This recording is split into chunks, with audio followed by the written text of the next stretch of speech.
નમો હરિયંતાણં નમો સિદ્ધાણં નમો આયર્યાણં નમો વજ્જાયણં નમો લય સર્વ સાવણં એસો પંચન મુક્કારો સર્વ પાવ પણાસણો મંગલાણં ચ સર્વેસીમ પરમં હવૈ મંગલં પરમં હવૈ મંગલં.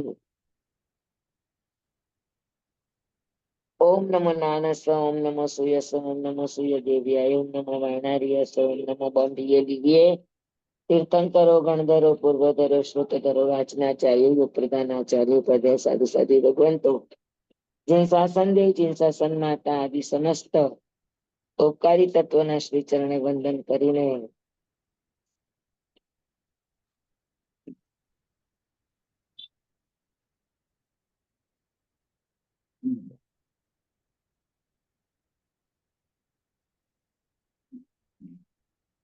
વિકલાંગ સૂત્ર 3 અધ્યયન આપણા પૂરા થયા. હવે ચોથા અધ્યયન ની વાત ચાલુ છે.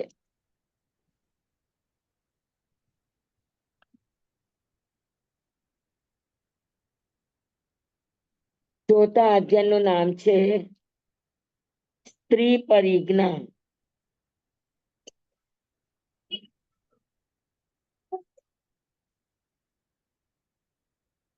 સ્ત્રી પરિજ્ઞા એટલે સ્ત્રીના સ્વરૂપને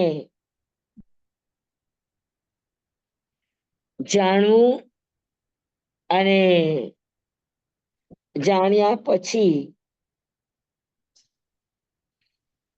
એને છોડવું, એનો ત્યાગ કરવો, એને પરિજ્ઞા કહેવાય.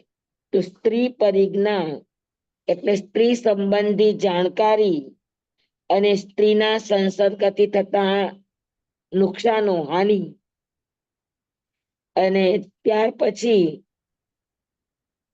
એનું પરિણામ, રિઝલ્ટ શું આવે, આ બધા જ વિશેની જાણકારી આપી અને સાધકને સ્ત્રી સંસર્ગથી દૂર રહેવા માટે શું કરવું, એના ઉપાયો શું છે, એનું વર્ણન આ ચોથા અધ્યયનની અંદર છે. ચોથા અધ્યયનના 2 ઉદ્દેશક છે. એક ઉદ્દેશકની અંદર સ્ત્રી કઈ રીતે તમારી સામે પરિસર રૂપે સામે આવે એ, અને ઈ આવે ત્યારે શું કરવું એની વાત છે. અને બીજા ઉદ્દેશકની અંદર સ્ત્રીના સંસર્ગમાં આવીને જે સાધક ભ્રષ્ટ થાય છે એની ગતિ દુર્ગતિ પોતાના ધર્મમાં, અન્ય ધર્મમાં અને પરલોકમાં કઈ રીતે થાય એનું વર્ણન છે. ટૂંકમાં સ્ત્રી સંબંધીના તમામ ભાવોનું વર્ણન છે. અહીંયા આગળ અધિકાંશ આગમકારે સ્ત્રીનો મોહ છોડવા માટે અથવા તો છોડાવવા માટે સ્ત્રી છે ઈ હાજી નરકની ખાણ છે વગેરે વગેરે શબ્દો વાપર્યા છે. એક 2 મિનિટમાં આવું, એક દર્શન કરવા માટે શ્રાવકજી આવ્યા છે. હા બોલો.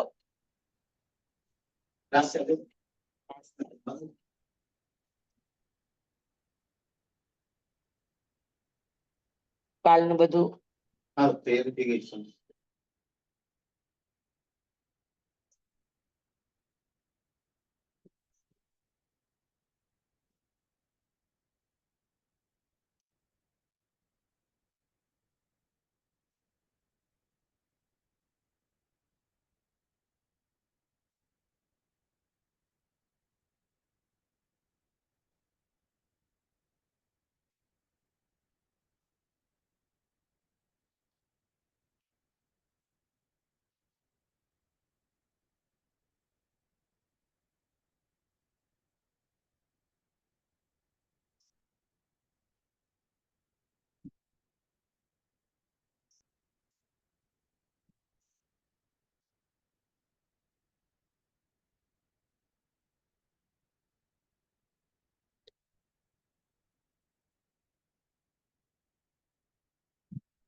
હેલો,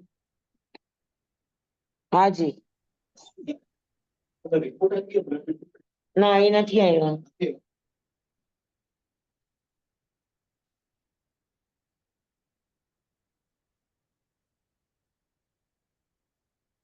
તો આગમમાં એવી રીતે કહેવામાં આવે, નારી નરકની ખાણ છે, નારી દુર્ગતિની ખાણ છે.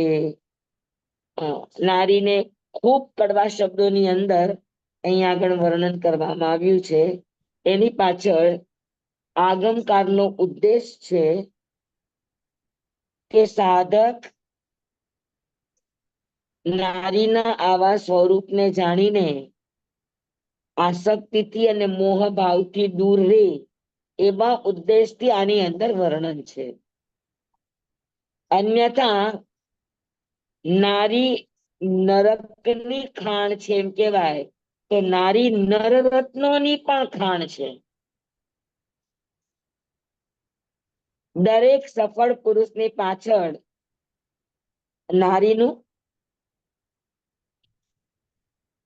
નારીનું યોગદાન હોય.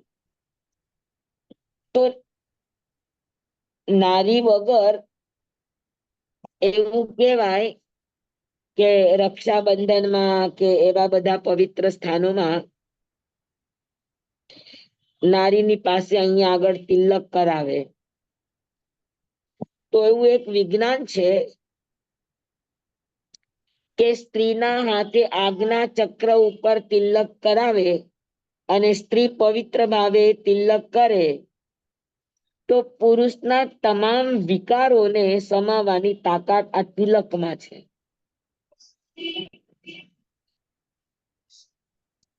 સમજાય છે? અને નારીને સ્વેગડાંગ સૂત્રની અંદર જે ભોગ વિલાસ વાળી નારી છે, જે સંસારના ભાવ વાળી નારીઓ છે, જે વિષયાસક્ત નારીઓ છે, એ નારીઓ પુરુષ માટે કેવી રીતે આફતનું કારણ બની શકે એની વધારે વાત છે. બરાબર. પણ તેમ છતાં નારીઓના ઉદાત્ત પાસાઓ પણ ઘણા છે. વસ્તુપાલ તેજપાલને ગુજરાતના મહામંત્રી બનાવવા પાછળના પ્રયાસોમાં અનુપમાનો મુખ્ય હાથ છે.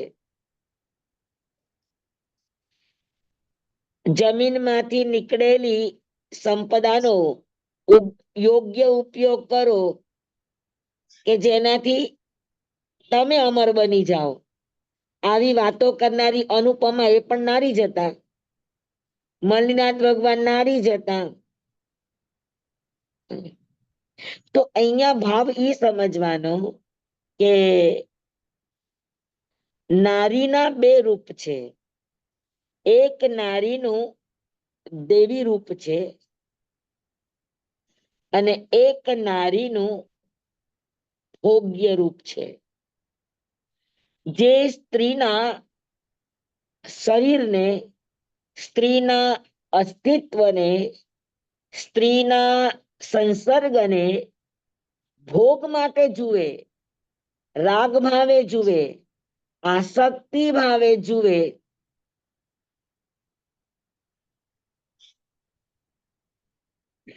તો એ નારી મનુષ્ય માટે નરકનું દુર્ગતિનું કારણ બને.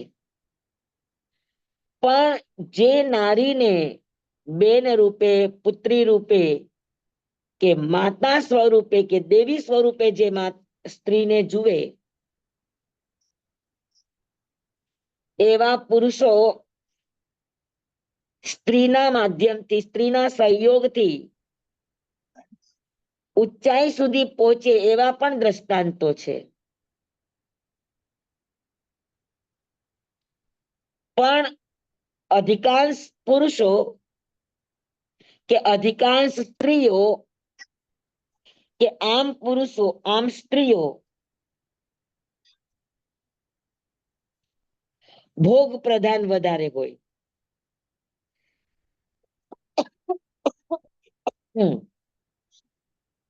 સંસારમાં જેટલા પણ સ્ત્રી અને પુરુષો છે એનો રેશિયો કાઢવામાં આવે તો સમજ પ્રધાન અને ભોગ પ્રધાનમાં ભોગ પ્રધાન જીવોનો રેશિયો મોટો છે.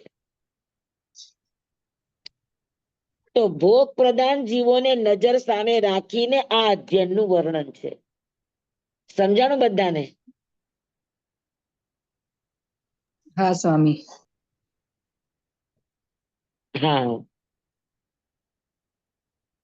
સ્ત્રીને માટે આપણે કવિ એમ પણ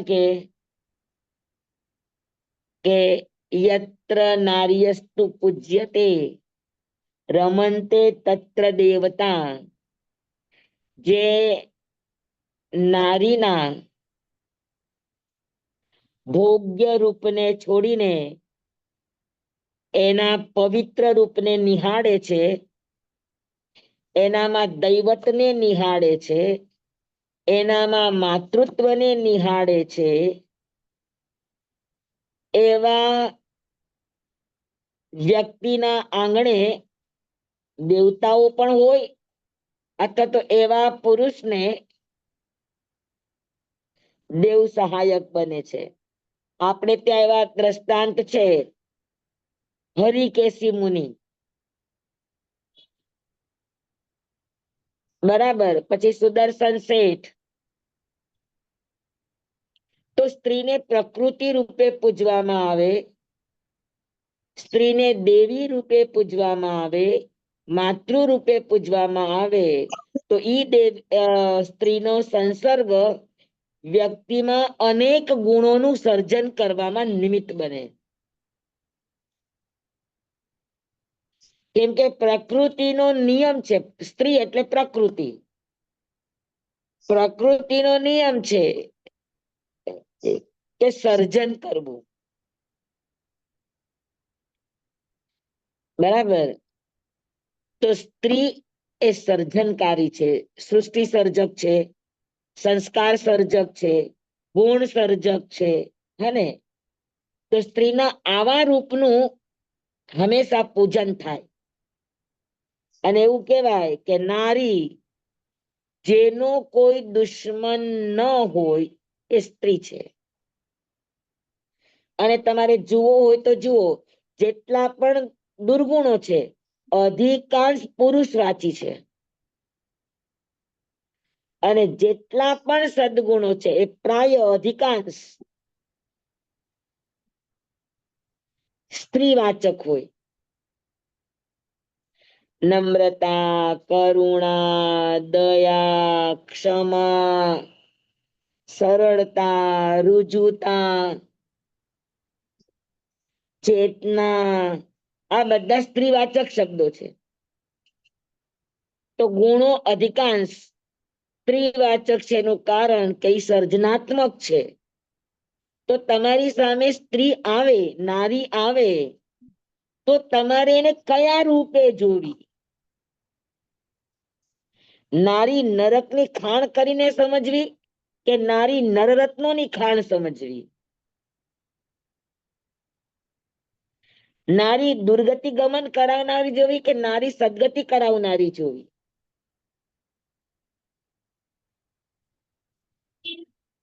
નારીના આકાર પ્રકારને જોવું કે નારીની પ્રકૃતિને જોવું?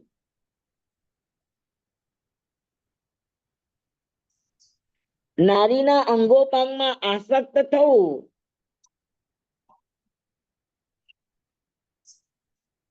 કે નારીને માં સમજી એના ચરણે ઝૂકી જવું?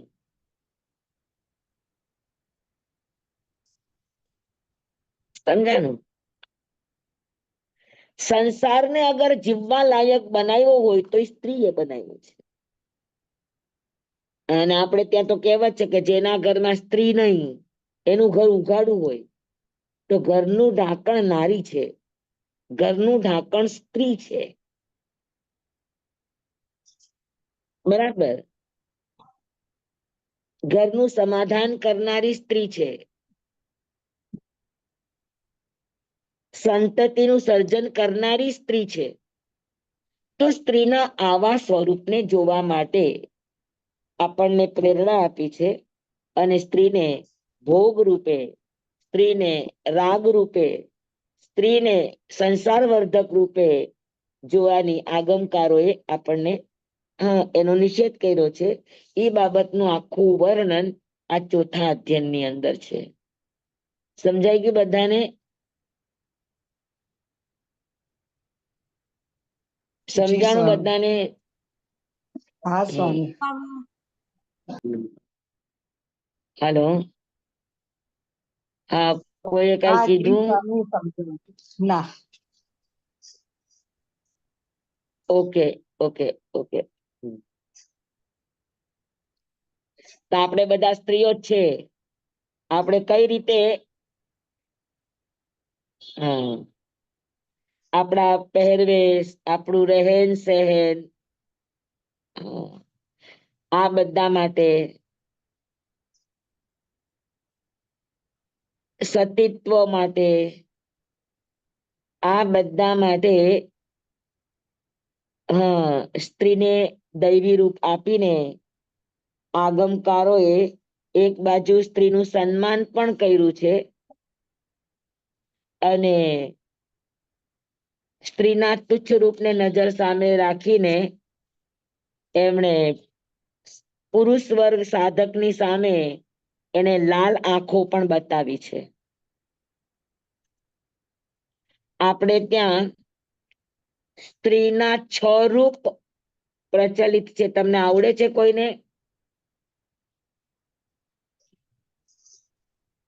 સ્ત્રીના 6 રૂપ કયા?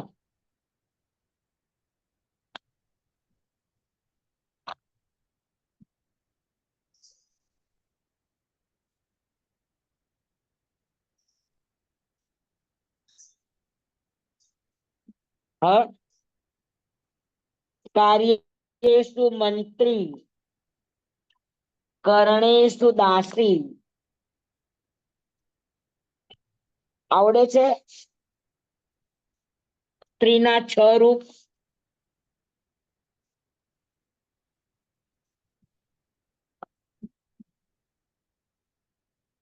કાર્યેષુ મંત્રી, પછી કરણેષુ દાસી,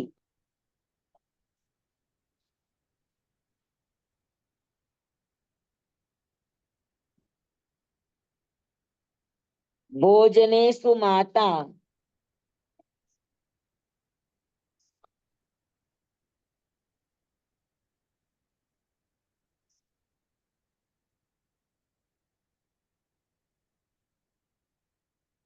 ભોજનેષુ માતા, શયનેષુ રંભા,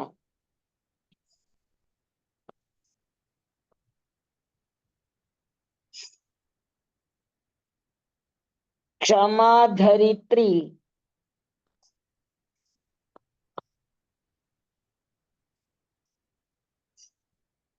અને છઠ્ઠું કયું? 5 તો યાદ આવ્યા. કાર્યેષુ મંત્રી, કરણેષુ દાસી,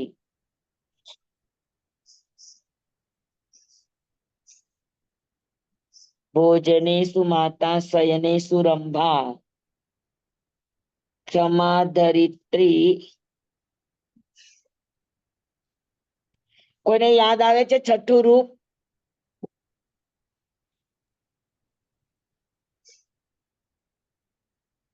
નયન હલો, એ શું છે? હા, નયન એ શું? નયનેષુ નો આવે. કાર્યેષુ મંત્રી, કામકાજમાં સ્ત્રી મંત્રની સમાન હોય, મેનેજમેન્ટ પાવર હોય.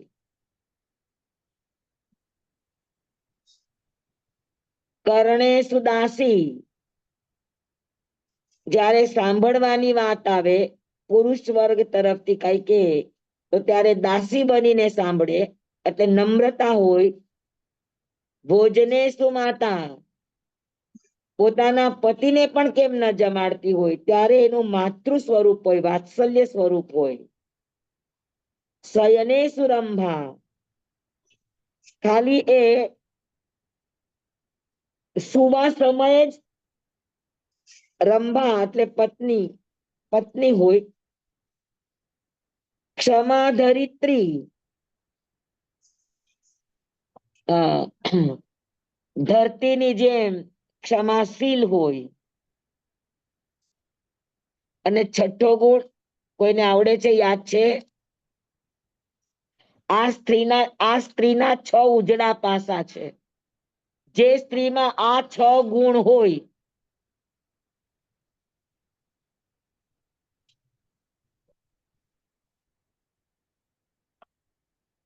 એના ઘરમાં બરકત હોય, એના ઘરમાં રિદ્ધિ સિદ્ધિ હોય,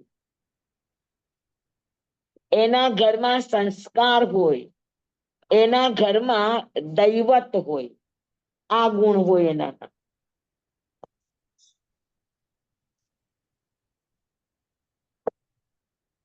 સમજાણું?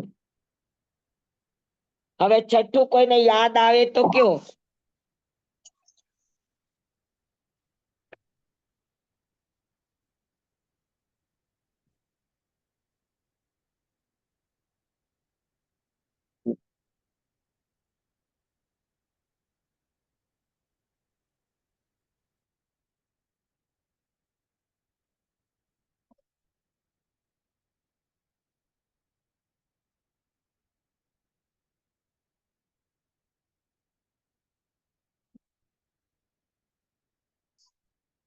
સ્વામી તમારું મ્યુટ થઈ ગયું છે.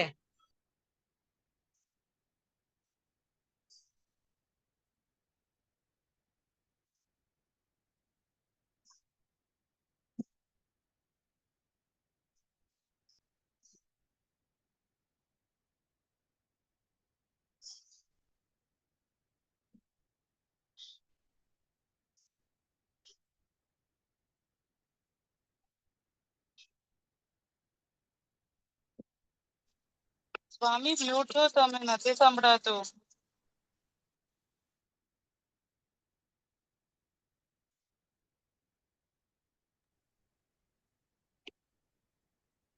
હાલો. હા બોલો સ્વામી. હવે સંભળાય છે સ્વામી? મ્યુટ છો, મ્યુટ. હજી તમે મ્યુટ છો. બસ અહીંયા રાખો. અનમ્યુટ કરો. એ છો મારે.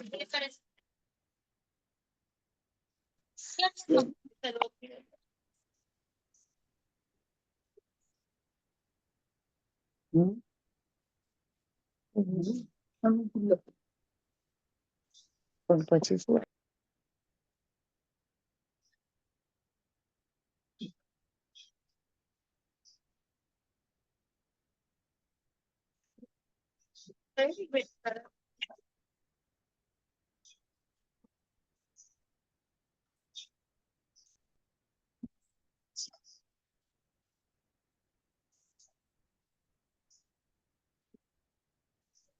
તમે મ્યુટ છો સ્વામી, મ્યુટ ખોલો.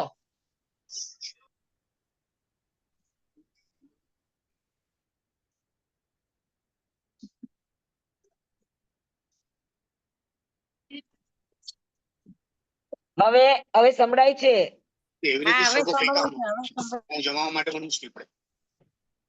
મિશ્ર કિયા છતાં મેં અંદર નથી. સોરી સોરી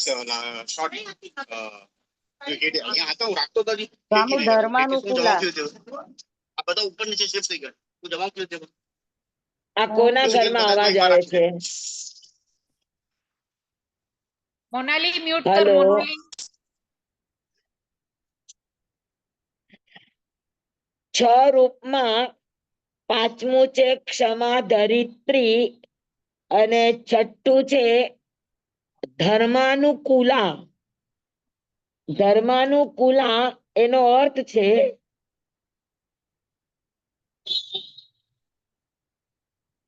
કે જેટલા પણ ધર્મો છે, ગામ ધર્મ, નગર ધર્મ, દેશ ધર્મ, રાષ્ટ્ર ધર્મ, કુળ ધર્મ અને સમાજ ધર્મ, સંઘ ધર્મ, આત્મ ધર્મ, તો બધા જ ધર્મોની અંદર સ્ત્રીનું સ્વરૂપ શું હોય? તો કે સ્ત્રી હરેક ધર્મની અંદર અનુકૂળ વાતાવરણ ઊભું કરનારી હોય.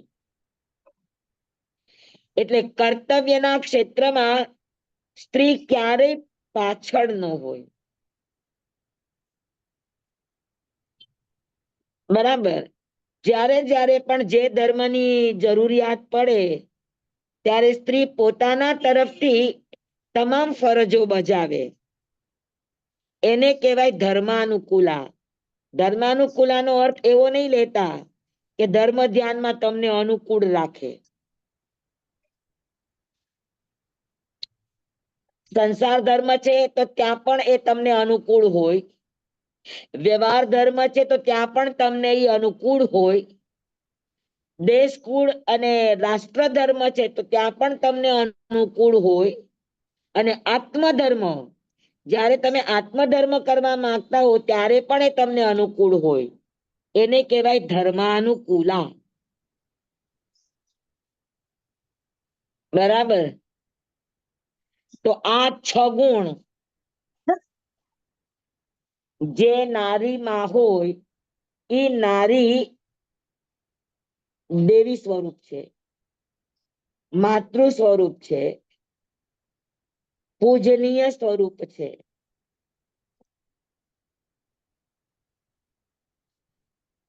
બરાબર.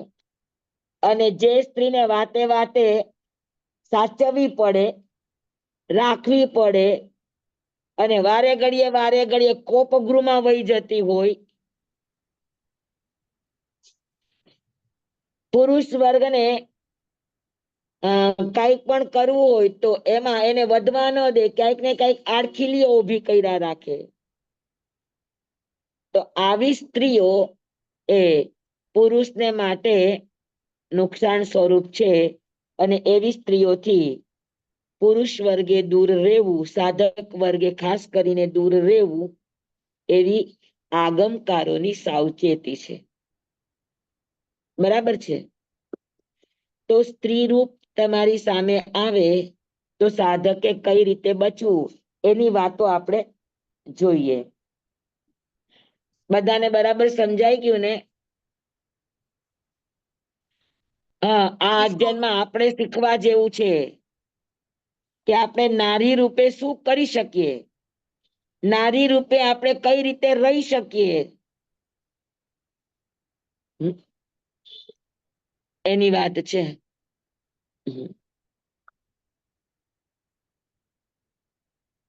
કારણ કે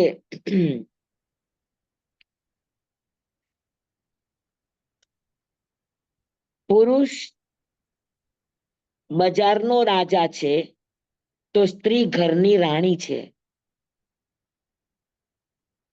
બાહ્ય ક્ષેત્રમાં પુરુષ પ્રધાનતા હોય અને ગ્રહ ક્ષેત્રમાં સ્ત્રી પ્રધાન હોય. પણ હવે ઉલટું થઈ ગયું છે, સ્ત્રીઓ પણ પુરુષની સમોવડી બનવા જાય છે. એટલે તકલીફ શું થાય કે એ પુરુષની હારે હાર ખભો મિલાવે અને પુરુષની હારોહાર રહેતા એ પુરુષ પાસે પણ સ્ત્રી વર્ગના કામો કરાવે. બરાબર. તો હા, ગુરુદેવ અમારા અહીંયા અનકાય હતા એ બહુ સખત વિરોધી ઇન ધ સેન્સ કે સ્ત્રીઓની શોભા ઘરની અંદર છે. જે ઘરની અંદર સ્ત્રીઓ પોતાના ધર્મમાં જાગૃત છે એ ઘર કોઈ દિવસ તૂટે નહીં. એ ઘર કોઈ દિવસ અપવાદનું સ્થાન બને નહીં.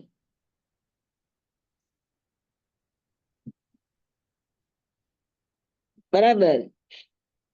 એ ઘર કોઈ દિવસ દુઃખનું કારણ બને નહીં. સ્ત્રીઓ ઉપર સમાજની આ બહુ મોટી જવાબદારી છે. પૈસા કમાઈને એ પુરુષને સાથ આપે એવું ક્યાંય નથી આગમોમાં. પણ જેટલા પૈસા પુરુષ લાવે એનાથી એ ઘરને ઉત્તમ ને ઉત્તમ રૂપે મેનેજ કરી શકે એ સ્ત્રીની તાકાત છે. હમણાં સર્વે આવ્યું હતું, સેલરી સર્વે. એમાં વર્ણન હતું કે વર્કિંગ વુમન અને હાઉસવાઈફ વર્કિંગ વુમેન કમાઈને આવે તો કેટલું કમાઈને લાવે? જ્યારે એક હાઉસવાઈફ એના ઘરમાં જે કામ કરે છે એ કામની કદાચ સેલરી આંકવામાં આવે તો એની સેલરી કેટલી થાય? આજે સ્ત્રીઓ એમ માને કે અમે પૈસા કમાવી આવે, હવે અમે લોકો લાખ રૂપિયા કમાતા હોઈએ, 5 લાખ કમાતા હોય, મહિને વર્ષે કરોડો રૂપિયા કમાઈને આપતા હોય તો ઘર ચલાવવા માટે નોકર ચાકર રાખી દેવાય ને. આવું માનનારો બૌદ્ધા વર્ગ થઈ ગયો. તમારા રસોડા નોકર ચાકરના હાથમાં, તમારા બાળકો નોકર ચાકરના હાથમાં, તમારું ઘર નોકર ચાકરના હાથમાં. હવે એ ઘરમાં શું સંસ્કાર હોય મને કયો?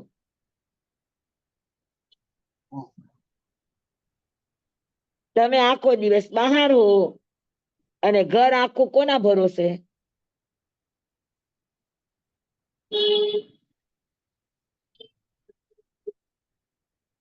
બરાબર. અને કદાચ સ્ત્રી બહાર કંપનીઓમાં કામ કરતી હોય તો કઈ મેનેજર નું કામ કરશે, કઈ કોઈ પણ પોસ્ટ નું કામ કરશે. જ્યારે ઘરમાં રહેલી એક હાઉસવાઈફ ધોબીનું કામ પણ કરે, હરિજનનું કામ પણ કરે,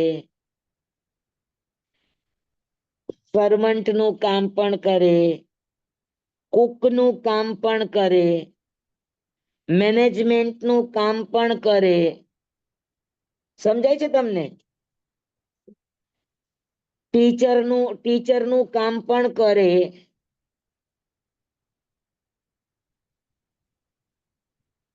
કેટલા કેટલા કામ કરે, ગણો સવારથી માંડીને. અને એ બધાના આંકડા તમે માનતા જાઓ તો એક હાઉસવાઈફ એની સેલરી કેટલી હોય?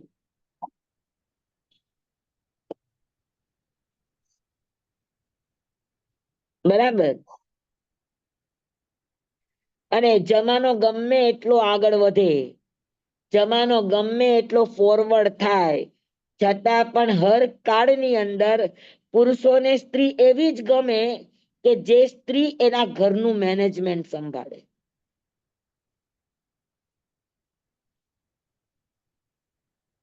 એ ઘરનો પુરુષ રાજી હોય.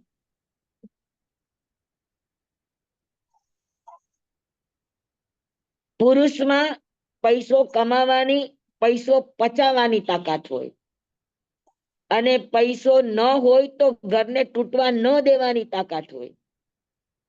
જ્યારે સ્ત્રીઓ ખાલી પૈસો કમાઈ જાણે, હા, એ સંગ્રહ કરી જાણે, પણ એનાથી આગળ ન વધી શકે. તો અમુક ગુણો એ સ્ત્રીઓના બ્લડમાં હોય અને અમુક ગુણો પુરુષના બ્લડમાં હોય. પુરુષો કરોડો કમાય તો સહજ રે, અને સ્ત્રી કદાચ લાખ કમાતી હોય ને તેનો પારો જોવા જેવું હોય.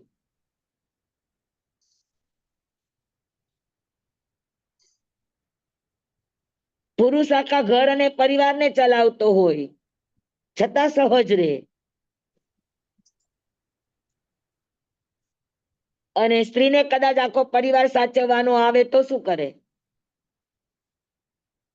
એના તેવર. સમજાય છે?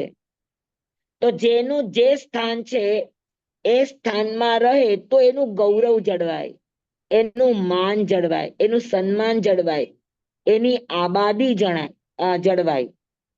બરાબર.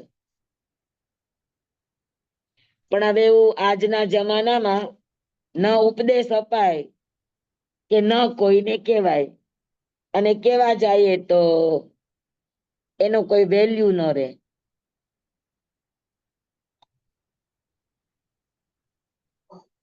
ચાલો.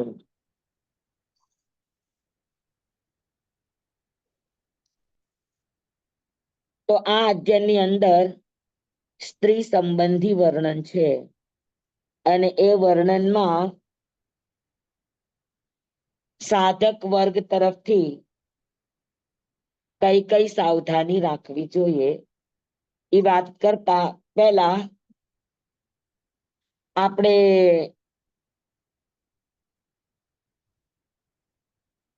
એ વિચારી લઈએ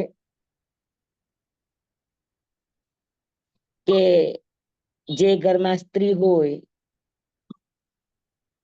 અને ઘરની અંદર રહેતી હોય તો એના ઘરે સત્પુરુષો સાધક પુરુષોના એના ઘરે પગલા થાય, પણ જે વર્કિંગ વુમેન હોય તો એના ઘરે સાધકના પગલા ક્યારે થાય, સાધુના પગલા ક્યારે થાય? ને ગોચરી આવતા હોય તો ઓરાવનારા કોણ ને બનાવનારા કોણ? સમજાય છે?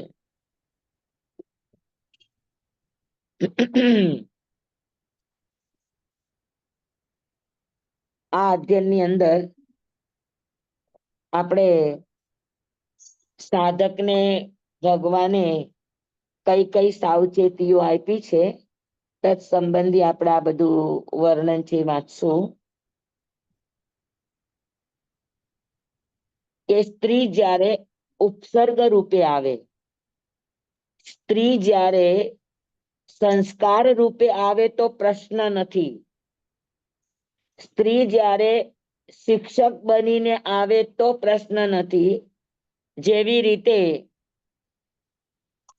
રથ નેમીને રસ્તે વાળનારી રાજેમતી એ પણ સ્ત્રી હતી.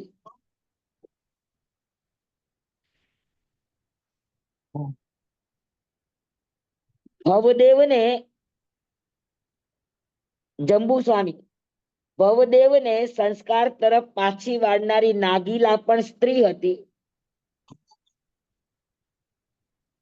સિંહ ગુફાવાસી મુનિને પાછા એની સાધનામાં સ્થિર કરનારા પણ સ્ત્રી હતા.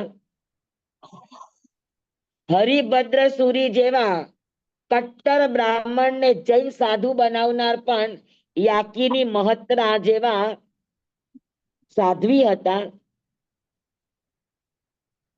1444 બૌદ્ધ ભિક્ષુની ક્રૂરતાથી હિંસા કરનારા એવા હરિભદ્ર મુનિને પ્રાયશ્ચિત રૂપે 1444 ગ્રંથોની રચના કરવાનું પ્રાયશ્ચિત આપનારા પણ સ્ત્રી હતા. યાકીની મહત્તરા સાધ્વી હતા.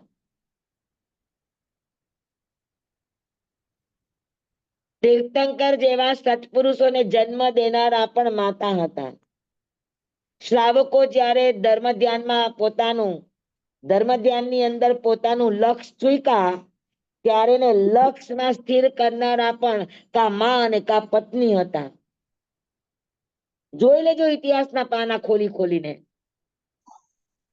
કે જ્યારે જ્યારે પણ પુરુષ વર્ગ માર્ગચ્યુત થયો છે ત્યારે ત્યારે એને માર્ગે લાવનાર સ્ત્રી પાત્રો જ હતા.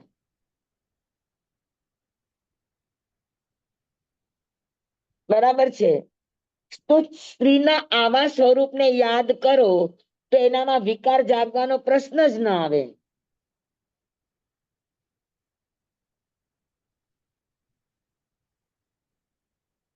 બરાબર?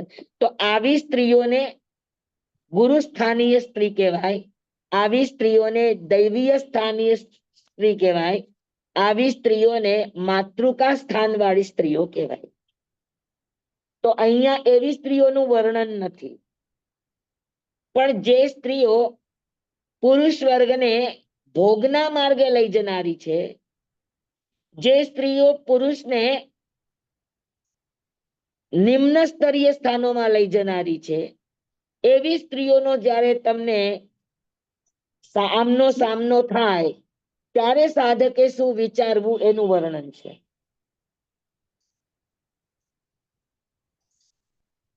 તો સૌથી પહેલા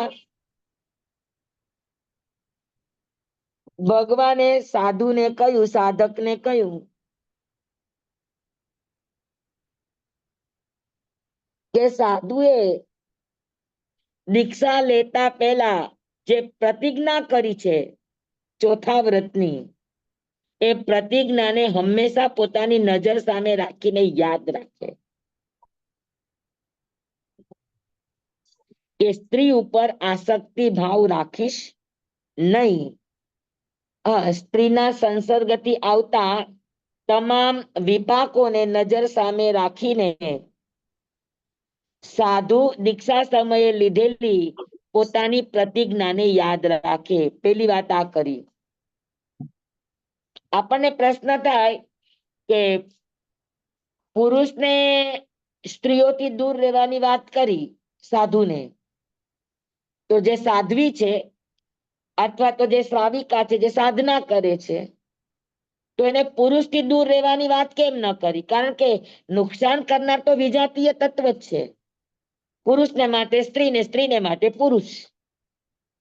તો અહીંયા સ્ત્રી પરિજ્ઞા આપી, પુરુષ પરિજ્ઞા કેમ ન આપ્યું?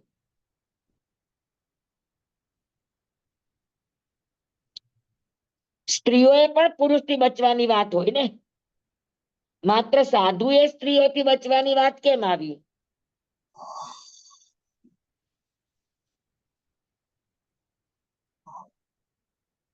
તો એક વાત બહુ સ્પષ્ટ છે કે આ રસ્તા ઉપર, વિકારના રસ્તા ઉપર પુરુષો જેટલા જલ્દી નીચે ઉતરી જતા હોય, સ્ત્રીઓ એટલી જલ્દી નીચે ઉતરતી નથી.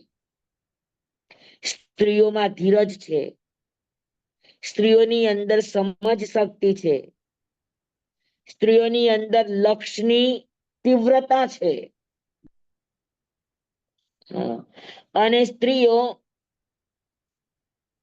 પોતે પોતાની રીતે એકલી રહી શકે એટલું એની પાસે સામર્થ્ય છે. હાયરા વગર. જ્યારે પુરુષ એકલો જલ્દી રહી શકતો નથી. સમજાણું? એટલે પુરુષોને આ ઉપસર્ગ, સ્ત્રીઓને આ ઉપસર્ગ આવવો જૂજ છે. ઇક્કા દુક્કા જ એવા છે. બાકી અધિકાંશ પુરુષો આ પરિસમાં હારી જતા હોય.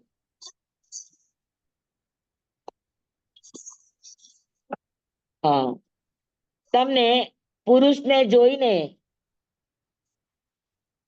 કેટલા સાધ્વીજીએ પોતાનું શીલ ગુમાવ્યું એવા તમને દ્રષ્ટાંત મળે તો કેટલા મળે? અને સ્ત્રીના સંયોગથી પુરુષો પડીવાય થયા એ દ્રષ્ટાંતો તમને કેટલા મળે? તો કે રેશિયો જુઓ તો પુરુષનો વર્ગ વધારે આવે પડીવાય થવામાં. એટલા માટે અહીંયા સ્ત્રી પરિજ્ઞા શબ્દ આપ્યો છે. બરાબર? એટલે સ્ત્રીના પરિજ્ઞા જાણો, બે રૂપને જાણો. સ્ત્રીના એક સારું રૂપ છે એને પણ નજર સામે રાખો, અને સ્ત્રીના બીજા રૂપને પણ તમારી નજર સામે રાખો. સાધુઓને નાટક જોવાની ના છે, પણ તેમ છતાં સ્થૂલીભદ્રએ કોસાનું નાટક 4 મહિના, અને એમાંય કાર્તકી પૂનમના દિવસે તો આખી રાત ખુલ્લી આંખે જોયું. સમજાય છે? અને છતાં એના 3.5 કરોડ રૂવાડામાંથી એક પણ રૂવાડામાં વિકાર જાગ્યો નહીં. તો એને કોસાને કયા રૂપે જોઈ હશે? કયો?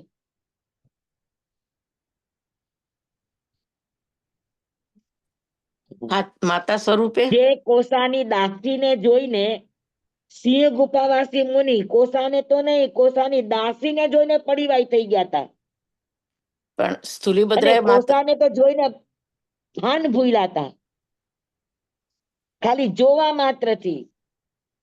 જ્યારે સ્થૂલીભદ્રને તો કોસાએ આખું ચોમાસું કામરાગ વધે એવા ભોજન ખવડાવ્યા, વશીકરણ જેવા એની ચૂરણ ખવડાવ્યા, કામોત્તેજક વસ્ત્રો ધારણ કર્યા, કામોત્તેજક નૃત્યો કર્યા, અને તેમ છતાં પણ સ્થૂલીભદ્ર ચલિત ન થયા. નિર્વિકાર ભાવે રહી અને ચાતુર્માસ પૂરું કરીને ગુરુના સાનિધ્યમાં પહોંચ્યા. સંભૂતિ વિજય એમ કહે એમના ગુરુ કે બેટા અતિ અતિ અતિ દુષ્કર કામ કરીને આવ્યો, કે આ હમ. કામ હું પણ ન કરી શકું. હમ. હા, આ કામ હું પણ ન કરી શકું એવું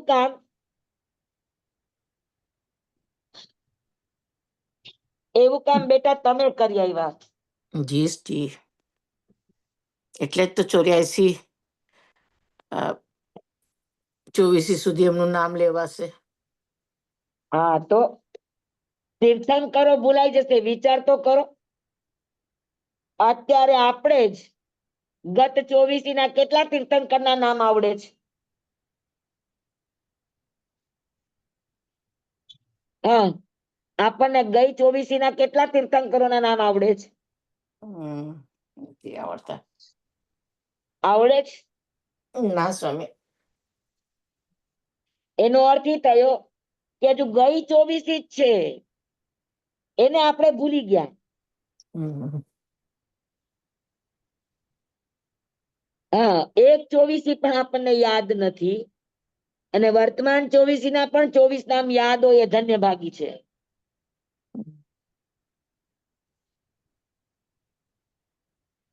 જ્યારે સ્થુરીભદ્ર 84 સુધી સ્થિરના માટે, સંયમના માટે એ યાદ કરાશે. તો એની નિર્વિકાર અવસ્થા, એની નિર્વિકાર દ્રષ્ટિ, એને શું જોયું હશે સ્ત્રીમાં? તો કે માતા સ્વરૂપે. માતાનું રૂપ. માતા માતાનું રૂપ. સ્વરૂપે. હમ. જે સ્ત્રીને તમે માતા સ્વરૂપે જુઓ, પછી તમને એમાં વિકાર ના આવે. સમજાણું? જી. તો અહીંયા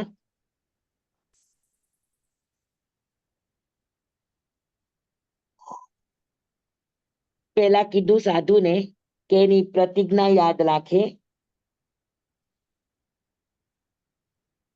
પછી બીજામાં કહ્યું કે સ્ત્રી તરફથી જ્યારે કામોત્તેજક કે અનેક પ્રકારના પ્રલોભનો દેવારૂપ ભક્તિનું બહાનું કરી અને સ્ત્રી તમારી સામે કોઈ પણ વસ્તુનું આમંત્રણ કરે, કોઈ પણ જાતની તમને લાલચો આપે, તો વિવેકી સાધુ સાવધાન રહે. એની આવી મીઠી વાતોમાં ક્યાંય પણ એ ફસાય નહીં.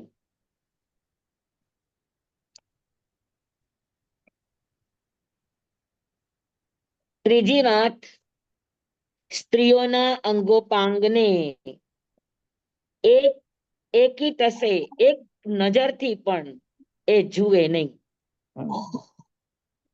અને કદાચ સ્ત્રી તો શું, પણ દિવાલ ઉપર સ્ત્રીના ચિત્ર હોય એને પણ એ જુએ નહીં.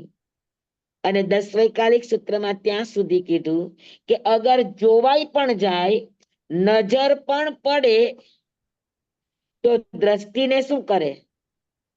કે સૂર્યની સામે તમે નજર નાખો, તો જેમ તમે દ્રષ્ટિ નજર નાખી ન શકો, તમારી નજરને તમે પાછી વાળી લ્યો, એવી જ રીતે આવા કામોત્તેજક જે પણ ચિત્રો છે કે સ્ત્રીઓ છે, એના હાવભાવ છે, એના તરફ દ્રષ્ટિ જાય તો સાવધાન થઈને સાધક પુરુષ પોતાની દ્રષ્ટિને પાછી વાળતા શીખે.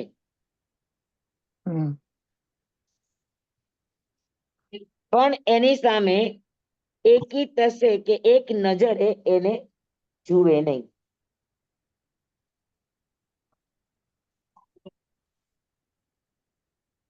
અત્યારે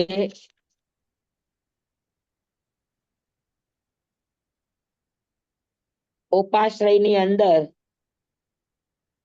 કોઈ પણ આવા ચિત્ર હોય,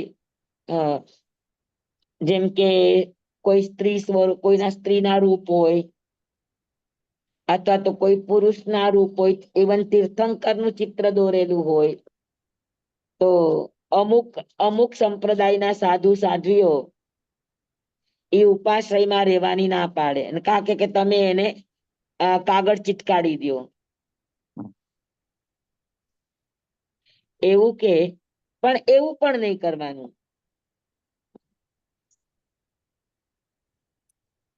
આગમમાં એવું ક્યાંય નથી આપ્યું કે જ્યાં આગળ ચિત્રો હોય ત્યાં કાગળો ચિટકાડી દે ને જ્યાં આ હોય ત્યાં આમ કરી નાખે. ખાલી સાધકને એની દ્રષ્ટિમાં કેમ સંયમ રાખવો આવો બોધ એને આપવામાં આવ્યો છે. પણ મકાનના કોઈ પણ સ્થાનિક જે પણ રંગરોગાનો વગેરે હોય એને બદલવાની આગમમાં ક્યાંય વાત નથી આવી. પોતાના મનને મજબૂત રાખવાનું, પોતાના મનને વિકારથી મુક્ત કરવા માટેનું આગમોની અંદર વર્ણન છે. અને જે વ્યક્તિને કોઈ પણ એવા પુરુષને કે કોઈ પણ એવા તિર્યંત પશુઓને જોઈને પણ જો અગર વિકાર ભાવ આવતો હોય તો એનો મતલબ એ છે કે કદાચ એની સામે નહીં હોય તો વિચારોથી પણ એ પાપ કરી નાખશે. બરાબર. એટલે અહીંયા સાધકને પોતાની દ્રષ્ટિ ઉપર કેમ સંયમ રાખવો, પોતાના શીલ ઉપર કેમ સંયમ રાખવો, એની માટેનું જ આની અંદર વર્ણન છે. સમજાણું? જી જી સ્વામી.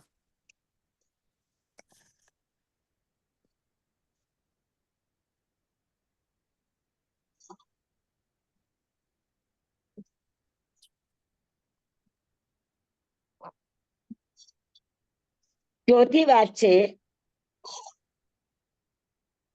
કે પુરુષ સાધુ, આ બહુ સમજવા જેવી વાત છે કે સાધુ ક્યારેય સ્ત્રી સાથે કોઈ પણ પ્રકારના વચનોથી બંધાય નહીં, વચનબદ્ધ ન થાય. આપણા અષાઢા ભૂતિની વાત આવે કે અષાઢા ભૂતિ લાડવા માટે એ લોકો નટ મંડળની કન્યાઓ એની અંદર મોહમાં આવી ગયા અને સ્ત્રીઓએ એમ કહી દીધું કે જો તમે અમને લગ્ન નહીં કરો, અમને પરણશો નહીં તો અમે બંને આપઘાત કરશું, મૃત્યુ પામશું. અને અષાઢા ભૂતિ વચનબદ્ધ થયા અને વચનબદ્ધ થયા એને સાધુપણું છોડવું પડ્યું. પણ ગુરુની કૃપા એટલી બધી જબરદસ્ત હતી અને એની પોતાની જાગૃતિ હતી કે અષાઢા ભૂતિ બે નટકન્યાના કારણે સાધુમાંથી સંસારી બન્યા, પણ એ સ્ત્રીઓના સંસર્ગમાં ન રહ્યા અને પરિણામ એ થયું કે થોડા જ સમયની અંદર ભરત ચક્રવર્તીનું નાટક કરતા કરતા કરતા રંગમંચ ઉપર જ કેવળ જ્ઞાન પામ્યા. સમજાણું? તો કોઈ પણ વખત વચનબદ્ધ ન થાય. પાંચમો, એકાંતવાસનો ત્યાગ કરવો. બેસવું છે તો બધાની વચ્ચે બેસો, સમાજની વચ્ચે બધાની દ્રષ્ટિ પડે, ખાસ કરીને ગુરુજનોની દ્રષ્ટિ પડે, એમના દ્રષ્ટિના ક્ષેત્રની અંદર બેસો, પણ એકાંતવાસનો સેવન ન કરવું. આ ખાસ ધ્યાનમાં રાખવા જેવી બાબત છે કે કોઈ પણ સ્ત્રી હોય તો કે પુરુષ હોય તો એકાંતમાં કોઈની સાથે વાર્તાલાપ, ચર્ચા કે બેઠક ઉઠક નહીં કરવાની.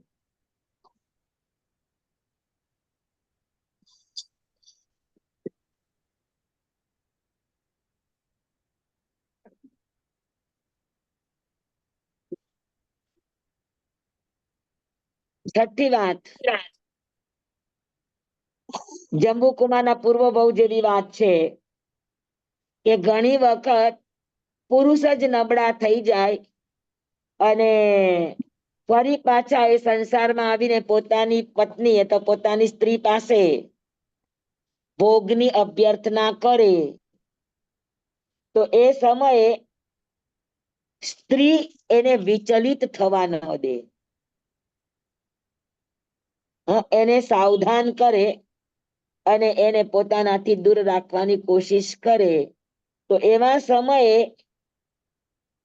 પુરુષ એના સમજાવવા ઉપર જલ્દીથી પોતાના આત્માને સમજાવી લે તો એ આ ઉપસર્ગથી મુક્ત થઈ જાય એ વાત છે.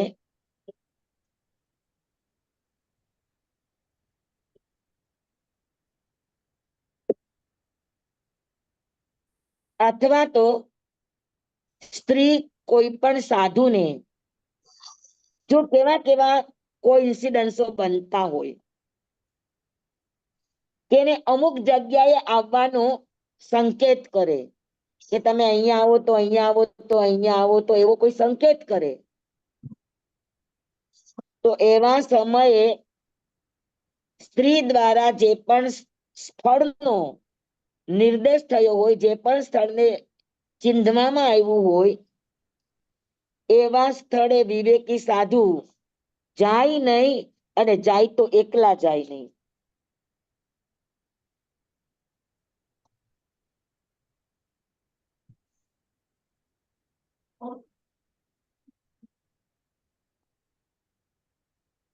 આઠમો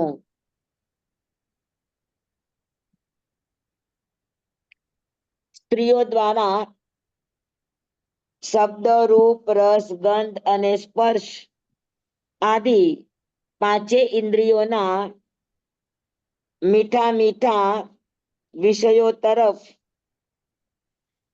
એને આકર્ષિત કરવા માટે અલગ અલગ શબ્દના પ્રયોગ કરે, અલગ અલગ રૂપના પ્રયોગ કરે, અલગ અલગ રસના પ્રયોગ કરે, અલગ અલગ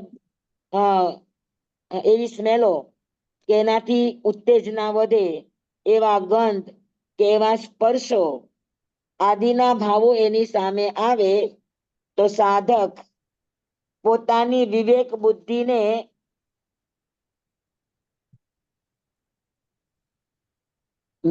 બુદ્ધિને જાગૃત કરીને સ્ત્રીઓના સંગથી દૂર રહેવાની કોશિશ કરે. પણ એના કોઈ પણ આવા રાગજન્ય શબ્દ રૂપ રસ કે ગંધ કે સ્પર્શ આવા કોઈ પણ ઇન્દ્રિયના વિષયની અંદર એ આસક્ત બને નહીં.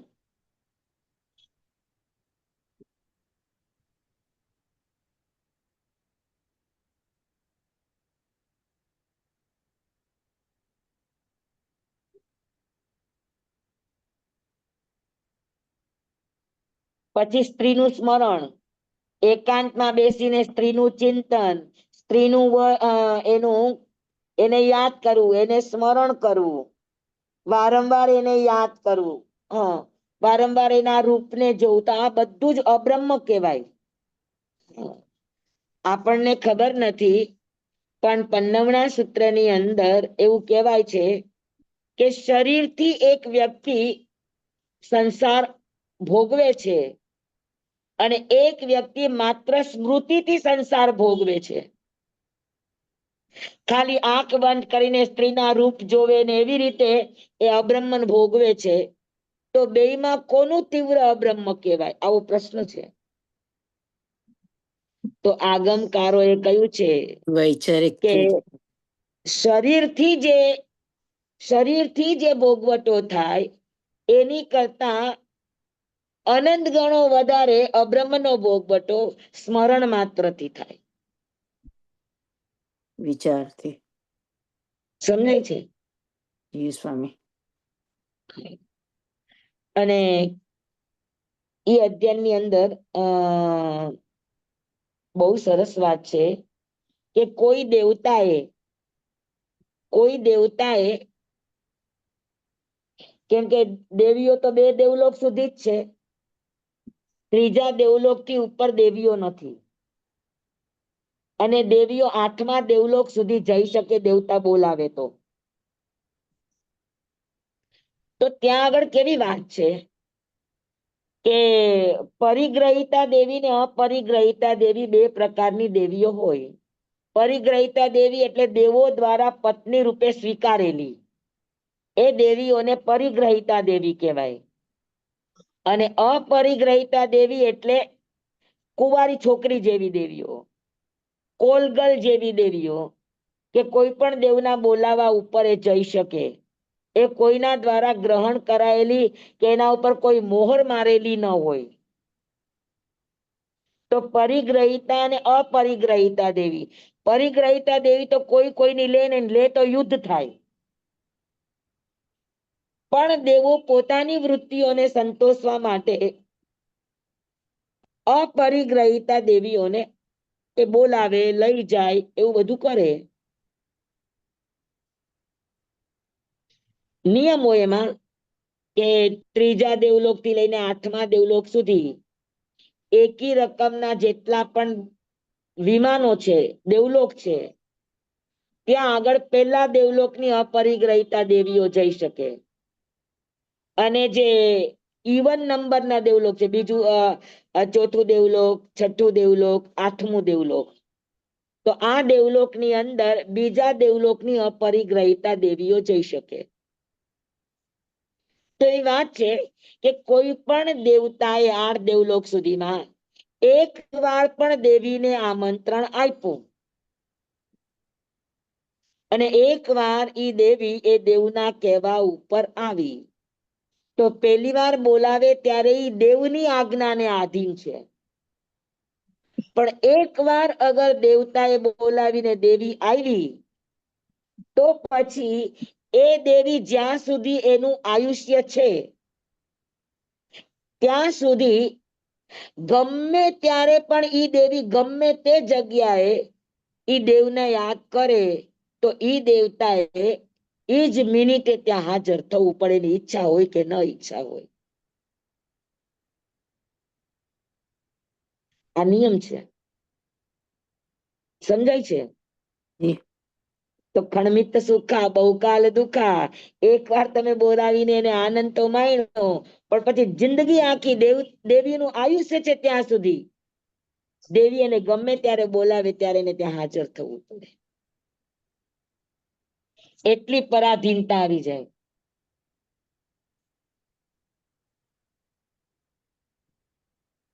હા, તો સ્ત્રીઓને કે સ્ત્રીઓના રૂપને સ્મરણ કરી અથવા તો કીર્તન કરી અથવા તો દ્રષ્ટિથી બધું યાદ કરીને એ એના રૂપને જુએ નહીં, યાદ કરે નહીં.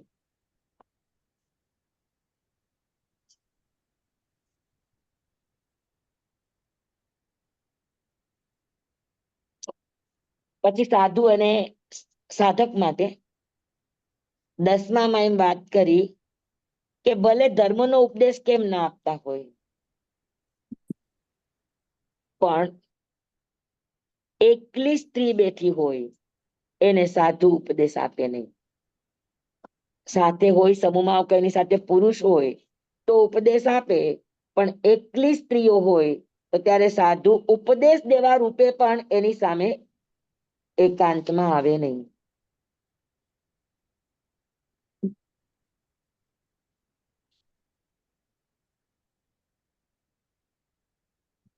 ઘણીવાર સાધુ એવું માનતા હોય કે બહુ તપસ્યા કરી શરીરને સૂકવી નાખ્યું અને એને એમ થાય કે હવે તો મારું શરીર એટલું બધું સુકાઈ ગયું છે કે મારામાં હવે કોઈ વિષય કસાય રહ્યા જ નથી, એવું સંતને થાય.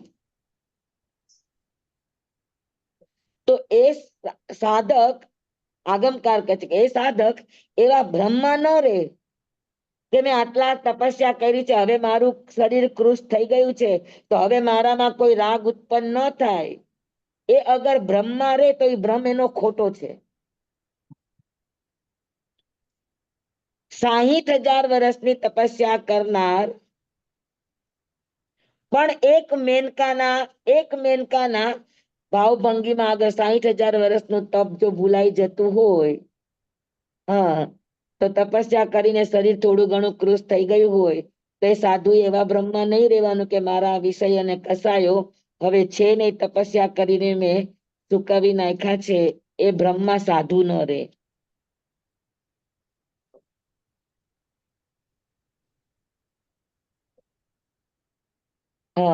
અને સ્ત્રીઓના હાસ્ય, વિનોદ, ક્રીડા આવા જે પણ અવાજો આવતા હોય એને સાધક સાંભળે નહીં.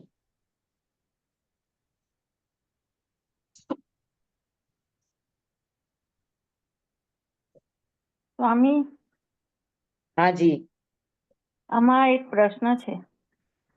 બોલો. તો આપણે શરીર સૂકવી નાખે સાધુ ને ભ્રમ મારીએ તો પછી એમનો જે કસાયો છે એ કેવી રીતના તો મંદ કે ક્ષય થાય? એ જ વાત છે કે શરીર કૃશ થવાથી વિકારો કૃશ થાય છે એવું ન માનવું, કે શરીર કૃશ થવાથી કસાયો કૃશ થાય છે એવો ભ્રમ ન રાખવો. ઘણા તપસ્વીઓ એવું માનતા હોય કે મારું શરીર શિથિલ થઈ ગયું છે, હવે મને શું મોહ હોય. એમ કરીને કોઈ આવા સંસર્ગમાં જાય તો ફરી પાછા એનામાં વિકારો જાગવાની સંભાવના છે. એટલે આ બધા પૂર આવ્યા પેલા પાણી બાંધવાના ઉપાયો છે. સાધકના સંયમને, સાધકની સાધનાને અને સાધકની સામર્થ્ય શક્તિને બચાવવાના આ બધા ઉપાયો છે. આભાર સ્વામી. બરાબર. પછી ઉંમરમાં નાની હોય પોતાનાથી, અથવા તો પોતાનાથી ઉંમરમાં મોટી છે, તો એવું થાય કે આ તો મારી દીકરી જેવી છે, આ તો મારા માં જેવા છે. હા, અને એમ સમજીને એની સાથેના વ્યવહારો સંસર્ગો વધારે તો એ પણ ક્યારેક પતનનું કારણ બની શકે ખરા.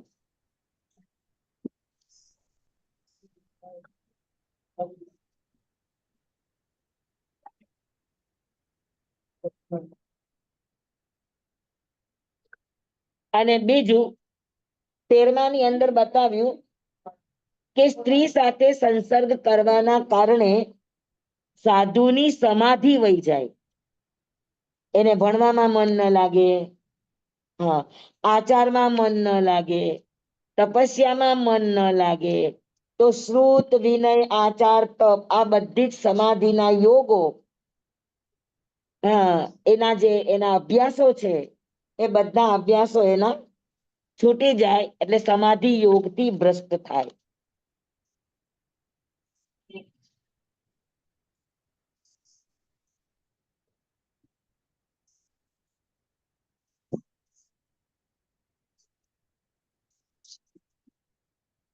આ બધા વર્ણનની પાછળ આગમકારનો એક જ ઉદ્દેશ છે કે સાધકના મહાવ્રત, સાધકના અષ્ટપ્રવચન માતા નિર્દોષ રહે, ચારિત્ર સંપન્ન રહે, અને મર્યાદા પૂર્વક રહે, આવા એમના ભાવ છે.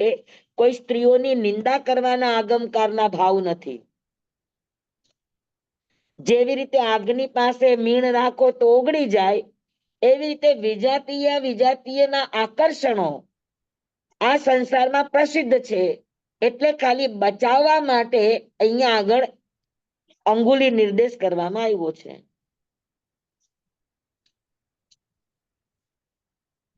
તો આ રીતે અનેક રીતે સ્ત્રીઓનો સંસર્ગ થવા ઉપર સાધક પોતાના ચારિત્રનું, પોતાના સંયમનું, પોતાના યમ નિયમનું, પોતાના મહાવ્રતોનું, પોતાની સમિતિ ગુપ્તીનું એ સંરક્ષણ કરે, અને એ સંરક્ષણ કરતા કરતા શ્રુત, વિનય, તપ અને આચાર સમાધિને પામીને અંતે નિર્વાણ પદને પામે એવી આગમકારોની આ દ્રષ્ટિને સમજીને ભોગરૂપ સ્ત્રીનો ત્યાગ, પણ સાધનારૂપ સ્ત્રીનો સંસર્ગ કરે, જેનાથી એની સાધના સમર્થ બને, શક્તિશાળી બને, એવા ભાવ આ ચોથા અધ્યયના પહેલા ઉદ્દેશકની અંદર છે. હવે બીજા ઉદ્દેશકની અંદર શું ભાવ છે કે જે પણ ભ્રષ્ટ થયા છે તેઓ પોતાના સંયમી જીવનમાં કેવી યાતનાઓ પામ્યા છે એનું વર્ણન આગમકારો એ શું આપ્યું છે સુયુગડાંક સૂત્રમાં. આ વાત આપણે અવસરે કરશું. ટાઈમ બહુ થઈ ગયો, મારું ઘડિયાળમાં ધ્યાન નતું ગયું. તો આ રીતે સુયુગડાંક સૂત્રના ચોથા અધ્યયનનો પહેલો ઉદ્દેશક આપણો પૂરો થાય કે સ્ત્રી ભોગ્યા નથી પણ પૂજ્યા છે. બરાબર છે. એવી દ્રષ્ટિને કેળવવાના ભાવ રાખવા. અને આપણે બધાએ આ ગુણો કેળવવાના ભાવ રાખવાના. 6 ગુણો. બરાબર.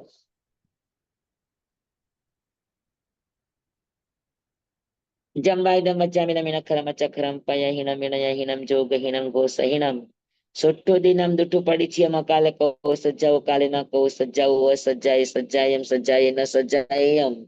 ભણતા ગણતા ચિંતવતા વિચારતા સુણતા સાંભળતા જ્ઞાનીઓના અનંત અનંત ભાવો છે, અનંત અનંત પર્યવો છે, અનંત અનંત ગમા છે, અનંત અનંત નય છે, અનંત અનંત નિક્ષેપ છે, અનંત અનંત રહસ્ય છે, અનંત અનંત ખુલાસાઓ છે.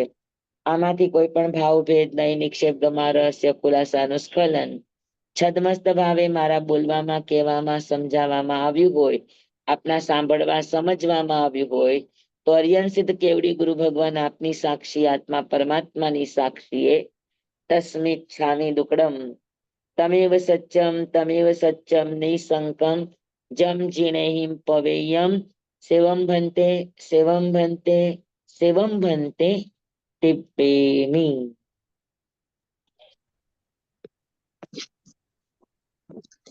નમો હરિહંતાણંગ નમો સિદ્ધાણંગ નમો આયર્યાણંગ નમો વજ્રાયણંગ નમો લોહે સવસાવણંગ. ગુરુદેવની આજ્ઞા. શ્રી શ્રી ચતારી મંગલમ હરિહંતા મંગલમ સિદ્ધા મંગલમ સાહુ મંગલમ કેવલીપનત્વદમ મંગલમ. ચતારી લોગતમા હરિહંતા લોગતમા સિદ્ધા લોગતમા સાહુ લોગતમા કેવલીપનત્વદમ લોગતમો. ચતારી શરણં પવજ્જામિ હરિહંતે શરણં પવજ્જામિ સિદ્ધે શરણં પવજ્જામિ સાહુ શરણં પવજ્જામિ કેવલી પનતં ધમ્મમ શરણં પવજ્જામિ. 4 શરણા 4 મંગલ 4 ઉત્તમ. કરે જે નર ભવસાગરમાં ન બુડે તે સકલ કર્મનો આણે અંત મોક્ષ તણા સુખલય અનંત. ભાવ ધરીને જે ગુણ ગાય તે જીવ તરીને મોક્ષે જાય. સંસારમાં હી શરણા 4 વર્ષ શરણ નહીં કોઈ જે નર નારી આદરે. અક્ષય અવિચલ પદવી હોય અંગૂઠે અમૃત વસે લબ્ધિ તણા ભંડાર. શ્રી ગુરુ ગૌતમ સ્વામીજી ભગવાનને સમરીએ તો સદાય મનવાંચિત ફલદાતા. સદાય મનવાંચિત ફલદાતા. બોલો ભગવાન મહાવીર સ્વામી કી જય. આપનો ખૂબ ખૂબ પૂજ્ય ઉપકાર સ્વામી. ગુરુદેવ કી જય. આપનો જય, ખૂબ જય. ખૂબ ઉપકાર સ્વામી. બધાને ખૂબ ખૂબ ધન્યવાદ. હાજી મઠેણ વંદામી સુખ સાતામાં સ્વામી. હાજી હાજી. હવે મંગળવારે ને સ્વામી સ્વામી શાતામાં રહેજો. દયા.